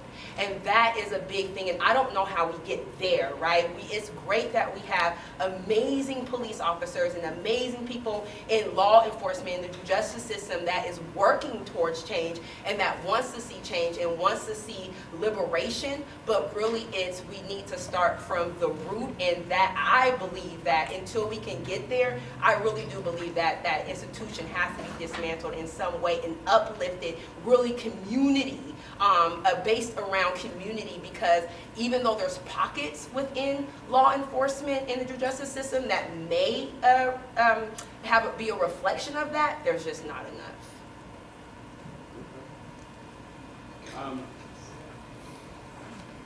not 100% is going to say I agree. I agree to portions of it, but we can look around our communities currently and see what dismantling our justice system has done. Well, rebuild. Sorry, I shouldn't say dismantle. So dismantle it to rebuild it. That's what I'm saying. So we have to rebuild something new, because if we're still trying to work within that system, it's going to be very, very difficult. As we see, generations show how difficult it is because that system is not working for everybody. So in order for that system to work for everybody, that's why I'm saying dismantle what it is, but rebuild it for everybody. So there needs to be a system built for everybody, because that system overall holistically is not built for everyone. That starts at our government level. Our government isn't built for us. I hate to say it. Yeah. I'm not going to get political, but it's not. If you look at the way things are designed, our government is not built for us. They say we're a democratic society, but are we truly? Yeah. I mean, if you think about it, think top 1%, they can buy their way out of anything. Right? So, but again, that's all. Thank you. Anything else? Yes, sir. I have a quick question. No, I can't fix your jumper. First, I just want to say thank you for being my resource officer when I was at Renton High School. I think you had a big impact on me. I actually went to school for criminal justice, and I think you actually kind of wanted it, because I really enjoyed just kind of you being around. A quick question would be, what steps are the police department taking for just improving that community policing? We still have resource officers, but it's kind of going away. We don't have that consistent resource officer, but I guess what steps are we trying to do to improve that community policing to be around? I know I see you all the time, so I know you're everywhere. It goes back to government, because I would say the SRO program itself is so undervalued. When we are short-staffed, that's one of the first things they cut, is that program. And I was an SRO for 8 years. Thank you for the kudos. I appreciate that. But the value of the program is understated. And I try to explain to people that these are our citizens, children, youth, are our citizens of tomorrow. So you make those contacts at the ground level, and it's not that we're trying to indoctrinate that, because we've had people say that we're trying to indoctrinate the kids into this. That's not what we're trying to do. But we're trying to put a friendly face to the uniform so that people can understand that we're here to assist you, not to hurt you. 99% of the people that get in law enforcement get into it for the right reason. All right? But when you have those parents at McDonald's that say, if you don't eat all your french fries, I'm sending you over to that officer, he's going to do X, Y, and Z to you. Oh, yeah. I have to correct those parents and let them know that's not what we're here for. You know, it really isn't. But we have to get people above my level to understand the value of the program, the value of police, not just in schools, but in communities, of getting out and having conversations. When I was a training officer, I would have students that would come to me 3 months into their training and had never been out their car on a walking patrol, had never gotten out and talk to the community. And I'm like, how is that possible? I don't understand that. So that's where it starts. I mean, between our training programs and community leaders to understand the value of it instead of cutting it every time we need an officer somewhere else. But I also want to, because not in this district, but it's my role in other districts as an administrator. He said, as that parent that uses you as an enforcer and says, you don't do this and that. I find administrators do that. So I'm always torn about SROs in the school, because I've seen officers be put in positions with children that they shouldn't be in, because administrators should have handled something and they got you breaking a fight, right? And it's a totally different if I'm breaking up a fight and I get hit versus you breaking up a fight and you getting hit, right? And then them using that as a way to then push the child into the justice, right? Nothing but you did, you get what I'm saying? But so I'm always like, just hearing you speak made me kind of feel about my experience with the SROs, being a school principal and seeing how folks kind of use you guys and give you that bad reputation, right? Those that have you doing things that you shouldn't be doing, or just use you at essentially weaponize you, right? That's not what you're doing. I just wanted to say that. That's an easy fix. That's a policy thing. Because for government, I'm talking about policy between the officer and the school staff. Yeah. If you understand your role as an SRO, they cannot manipulate you to put you in those positions. The problem is, not many of them are educated on what they can and cannot do. But that comes down to just like the parent knowing what they can and cannot do to discipline their child. The SRO coming into that program has to know that. They have to know, hey, when a kid is in school, where can they be? As a principal, you should know, right? They can school, home, approved holding facility. During the hours of school, that's the only two places they can be. But most people don't know that. They think, oh, I'm gonna call this SRO and make them get my kid from home and bring him to school. Well, you do that, and then you turn around and bring the kid to school, and then what the kid do? They walk away from the school. Now they're on the streets. So you have to understand your role as an SRO of what you can and cannot do. Do not get manipulated. We have officers who go on the street who get manipulated. They get manipulated by the victim of a call, and next thing you know, we're running around chasing our tails. So that has to be fixed. That comes from education and training. So, good point. Moment, safe space and all. I saw you outside driving. I got terrified. I just have a natural fear of police, and I saw you out there, and I was like, what? I just instantly had this thought that he thinks I'm doing something wrong. Like, I don't know, it's like a very unnatural fear of police. I think it came from just growing up in the East Coast. And then when I saw you in here, I was like, oh, I just felt like a sense of relief. So I would just want to say, like, and I think I talked to you about mentoring programs between police and young people. I'm trying in my own journey to challenge my own fear. I don't know where it comes from. I'm not sure exactly why I have it. I see a policeman in the back of my car, just like get so terrified. So I'm trying to challenge that by having more police officers in spaces like this, having, I think I talked to you about Big Brothers, Big Sisters, having police officers serve as mentors, because I think it would be very helpful. So I just want to applaud you for being here and just also be very open and honest about my own fear and how I was challenged this morning when I saw you and how it was quickly dispelled when I saw you in this space. So thank you for being here, and I would encourage more police officers to do more things like this to help you. Good point. No more questions. Wait, hold on, first. I got pictures with him already.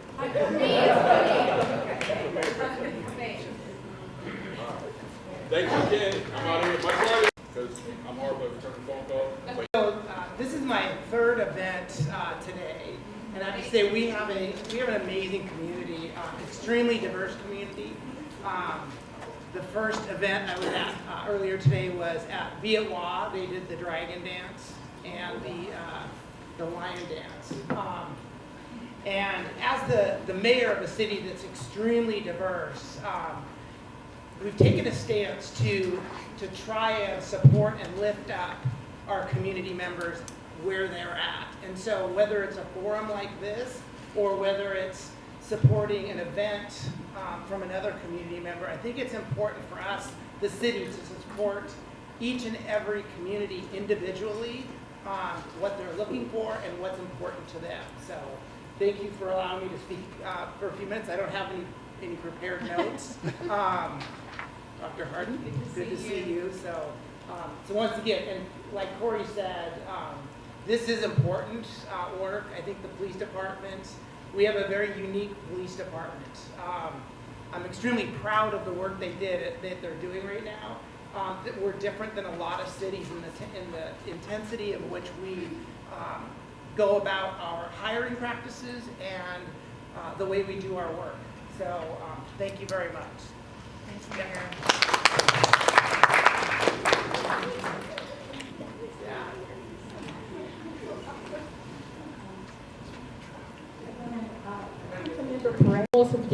Most of you know me, but I want to say thank you.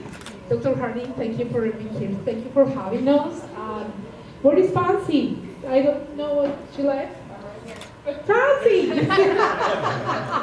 Fancy, thank you so much for putting these events together. This is Black History Month, and it's very important for us to remember every day is Black History Month in Renton.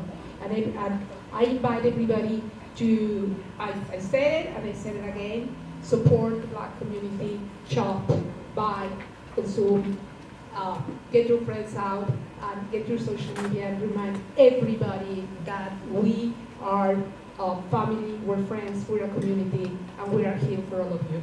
I don't want to take too much of this time, but Francie, once again, thank you very much for putting these kind of events together. It means a lot for the community. Thank you. I'm William Smith, as noted, Linda Smith's son, okay, Dr. Linda Smith's son.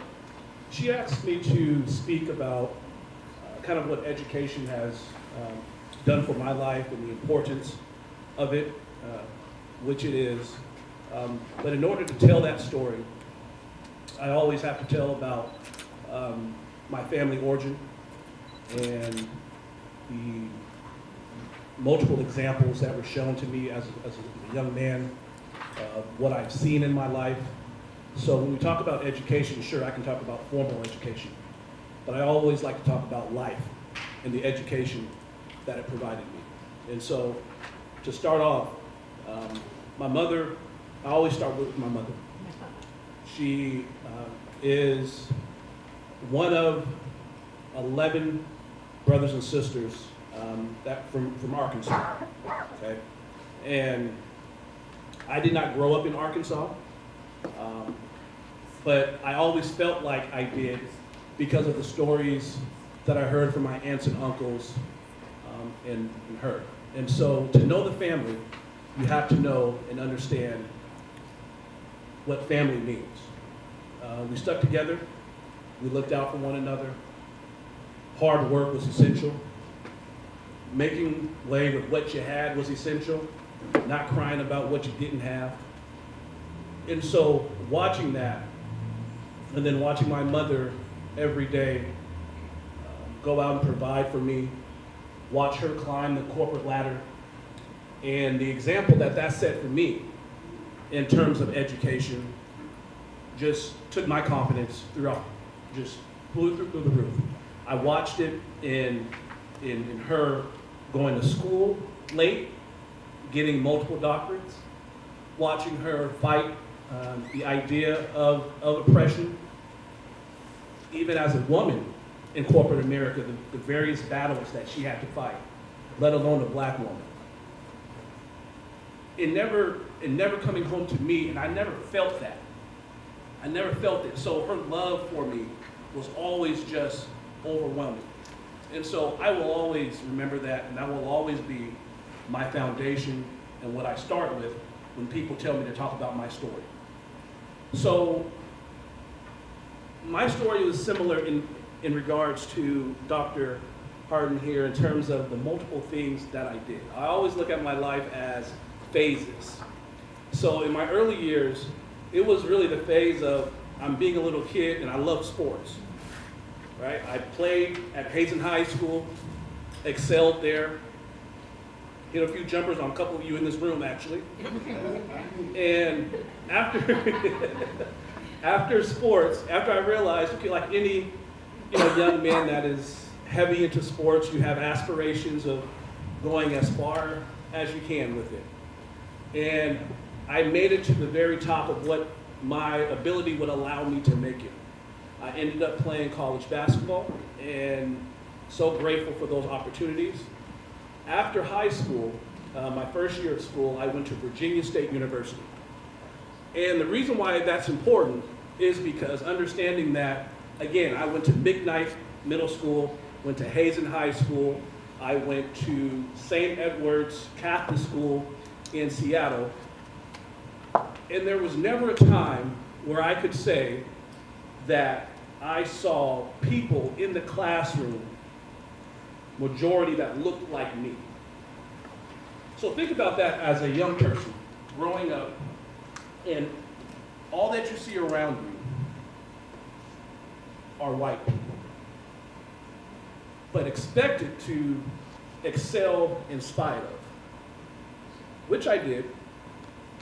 But the reason why Virginia State was so important was because it was a historically black college and university. And so going from here, the state of Washington, to the state of Virginia, to look around and see everyone looks like me. think about the empowerment that gave me. It was like a joy, of energy that I felt that I could do anything. And I spent a year and a half there. I saw some things in terms of what empowerment is about, what love is about, what advocacy meant, what speaking up for yourself and being an individual meant, being okay to be yourself and not apologize for being yourself. All of those things I learned at Virginia State University. And so I will always take that experience as being one that is rewarding to me. I had an opportunity, I don't know, any of you guys know who Biggie Smalls is, Notorious B.I.G.? Yeah. So listen to this. This is how historical this college was in the proximity of where it was at. During our homecoming, we had Notorious B.I.G. just doing a concert in our auditorium. This was before the world knew him. And so to see things like that and then to reflect back on, man, God was trying to show you something here. It took me a while to understand and learn the multiple things in my life that I now look back and say, God was preparing me. Dr. Harden talked about multiple jobs that she had. I sold shoes at JCPenney's. I worked at the United States Postal Service. And my first manager job was at this organization called Lifelong AIDS and AIDS. And what Lifelong was, it was a nonprofit organization, and it still is. They served people in the community with HIV and AIDS. And so, with me being there, there was a look that people had about me. Why are you here? One, why are you here in a manager role? There was questions about my sexuality. There was questions about the black man and the idea of someone that isn't heterosexual and our thoughts about them. But what they didn't understand of who William Smith was as a man and how I was raised. I don't care if you're heterosexual or not. I'm going to treat you with compassion just like anybody else. And so in that job, I learned the idea of what compassion really meant. And I work in the field of HR. And so helping people grow was something that I always had a passion for. And as that job took its course, it led to the next opportunity for me. And so I got a bigger role. I got a bigger role at Microsoft. And I worked primarily in benefits. And so I processed benefits all day. And through that, I had a son. Okay? And so the idea of education was one that I had. And so remember, I spent a year and a half at Virginia State University. And so I hadn't completed my bachelor's yet. And so I had a son in between. And so knowing my story, not being there for my son was never going to be an option. So I was going to do everything that I could to make sure that my son had the bare essentials: a roof over his head, food to eat, and a loving father. And as he grew, I grew. I ended up getting my Bachelor's of Science in Information Technology. From there, I got my Master's of Jurisprudence from Tulane Law School in Louisiana. And then now I'm about probably a year away from finishing my doctorate. And so, thank you. The point is, formal education is important, absolutely, and I value it. But education in life is just as important. My research is on growth and fixed mindset. I'm not sure if you guys are familiar with the concept, but I'm the chief of staff for the city of Seattle and the information technology division. And so I lead IT, all the people-centered stuff. So it's race and social justice, I oversee HR, I oversee organizational change management, I oversee continuous process improvement, I oversee organizational performance and the executive assistants within the city of Seattle. And the one thing that remains consistent in all those bodies of work is people. And being able to treat people fairly and equitably is my foundation. And so I have learned that through education and just through life, that being compassionate is the key. You can't always be fair, but you can always be just. And so that is a foundational thing that I've taken from my life's journey as well. I also serve on 2 boards. One board I'm the board president of is called DADS. Are anyone familiar with an organization called DADS? Okay? DADS is an organization that helps fathers reconnect with their children. And oftentimes, these